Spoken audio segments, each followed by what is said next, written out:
SB19, big winner sa kakatapos lamang na 10th P-Pop Music Awards. Unahin natin sa favorite vocalist of the year, Stell, syempre, no? At favorite dancer of the year naman, itong si Ken.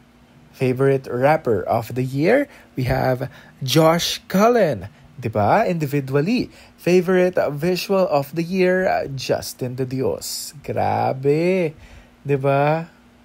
For solo artist of the year, we have Philip. And umaaligid naman ang collaboration of the year featuring Sarah Geronimo.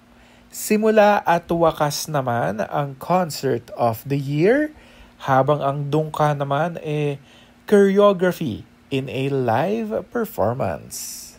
Habang itong si Pablo naman, P-Pop Favorite Leader of the Year. Congrats, Pinuno! Nasungkit din ng grupo ang Favorite Group of the Year. Ayan, di ba? Siyempre, ang 18 naman, Favorite Fandom of the Year.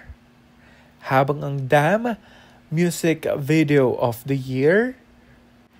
At ang Simula at Wakas, EP, Album of the Year. Wow!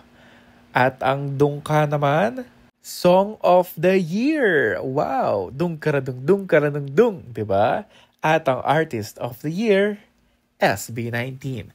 Grabe na talaga ang taong 2025 sa SB19 dahil sunod-sunod ang kanilang mga awards sa mga award-giving bodies simula ngayong taon, no? Simula sa Filipino Music Awards, sa Awit Awards, at dito nga mismo, no, sa kakatapos lamang na 10th P-Pop Music Awards. So, ang saya-saya lang makita na halos lahat masayang-masaya dahil syempre sa nakamit ng grupong ito.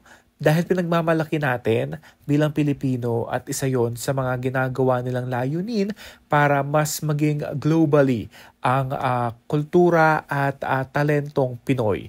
Gaya nga ng ginagawa ngayon ng SB19.